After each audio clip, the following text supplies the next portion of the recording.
tipis Pak, kropos Pak ya. Warnanya coklat, kuning, pucat, ya. Intensitas warnanya tergolong masih kurang Pak, kurang cerah. Panjang daunnya pendek.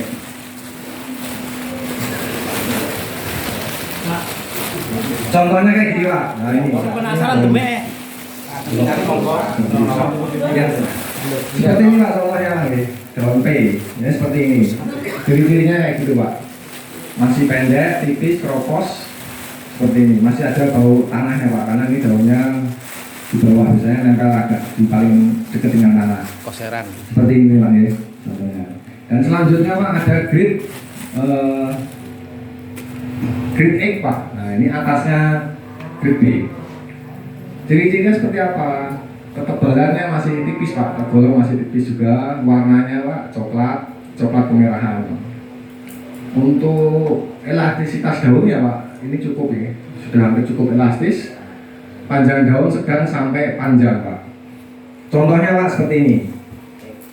Nah seperti ini. Jadi kurang lebihnya seperti ini Pak. Ini hanya contoh aja ya Pak ya. Agak panjang, ini ketebalannya hampir sama kayak yang P tadi, tapi agak panjang, warnanya juga mirip yang P. Agak pucat juga, kurang cerah. Sakit lagi, kalau ini sana ya, sakit ya. Ini Pak ciri-cirinya. Yang selanjutnya Pak ada daun grade C Pak. Nah, ini grade C itu seperti apa? Keterangannya seperti ini Pak. Ketebalannya sudah cukup Pak, sudah sedang. Tidak tipis lagi, sudah agak tebal sedikit. Warnanya kurang lebih coklat, coklat kemerahan. Ketebalan daun sedang sampai tebal Pak. Untuk panjang daunnya sedang sampai panjang. Contohnya seperti ini Pak. Nah, seperti ini. Jadi warnanya kalau dibanding yang X tadi beda Pak ya. Lebih cerah yang ini Pak ya. Nah, seperti itu Pak. Ini juga agak lebih tebal Pak ini. Warnanya sudah agak kemerahan kuning ya. Aromanya juga beda. Lebih beraroma, lebih kuat intensitasnya dibanding yang X.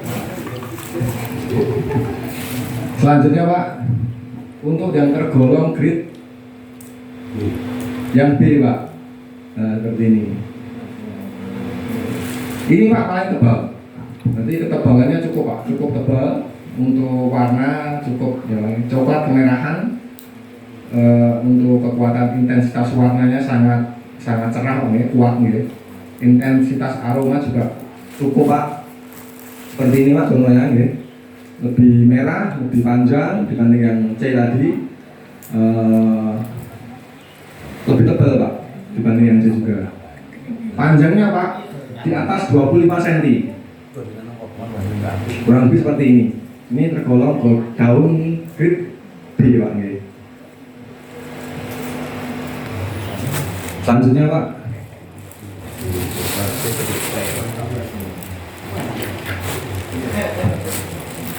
selanjutnya itu adalah grade T Pak. Nah, T ini cukup tebal, hampir ya mirip dengan ketebalan daun B. Warna coklat gelap, merah kecoklatan, coklat kemerahan, ya hampir sama dengan yang B tadi. Panjang daunnya kurang Pak dari 25 cm. Seperti ini lah ya. Ini sama Pak, tebalnya sama, warnanya hampir sama, aromanya juga sama, cuman bedanya adalah panjangnya Pak. Panjangnya beda, sangat beda. Lebih pendek Pak.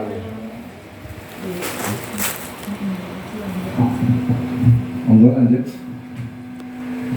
Yang selanjutnya Pak terkait dengan indeks 1, 2, 3 ada B1, B2, B3 dan seterusnya. Itu terkait dengan keseragaman dalam satu bal, panjang maupun pendek, dan ketebalan daun dalam satu bal itu kita lihat apakah seragam atau tidak, apakah sama atau tidak, yang dominan yang mana. Faktor kecacatan di sini. Faktor kecacatan itu adalah warna yang kita hindari, yang tidak kita inginkan. Di sini warna hitam, ada warna hijau, kelabu maupun kuning jelo, ini kita hindari. Kalau warna hitam sama hijau Pak kita reject. Tapi kalau ke kelabu sama kuning masih mungkin kita tolerin, cuman ada koreksi di indeksnya nanti. Tidak bisa indeks 1 maupun 2. Seperti itu, Pak. Selanjutnya yang berhubungan dengan ini indeks ini adalah mixing nanti, Pak. Perbedaan warna atau posisi daun. Jadi perbedaan warna, Pak. Dalam satu batu kita lihat ada warna yang berbeda atau enggak, yang lebih dominan yang mana. Seperti itu. Itu yang akan menentukan indeks 1, 2 maupun yang 3. Targetnya adalah warna oranye sampai dengan deep orange, Pak, yang kita inginkan. Jadi oranye sampai deep orange, bukan warna kuning atau putih yang disampaikan Pak Muslim tadi itu termasuk faktor negatif yang harus dihindari oleh bapak-bapak petani, karena itu nanti akan berkaitan dengan indeks. Tentunya juga akan ada korelasinya dengan harga, Pak, nanti harganya tidak bisa maksimal apa ya seperti yang Bapak inginkan. Monggo Bapak lanjut. Ini Pak, dari mulai PXCBT kalau saya jejer kayak saya bandingkan seperti ini, Pak. Yang sebelah sana, Pak, yang itu adalah X, Pak. Yang itu adalah P. Sebelahnya lagi C, X. Sebelah lagi yang C, sebelah lagi yang B, yang ini yang T. Kelihatan, Pak, ya perbedaannya, Pak, ya. Nah, ini Pak diupayakan Bapak, waktu pengebalan jangan dicampur, Pak, jangan kecampur, disengaja maupun tidak. Itu nanti akan mempengaruhi penilaian tembakau, Bapak. Namanya kalau di tempat kami itu downgrade, diturunkan grade-nya. Daun B sama C kok kecampuran, dominan yang mana? Kalau masih warna seperti ini, kalau C-nya lebih banyak ya nggak bisa B, Pak, ya turun ke C. Seperti itu. Dan selanjutnya sama, B sama P kalau dicampur kita reject, kita suruh bawa pulang, perbaiki, dipisah di rumah.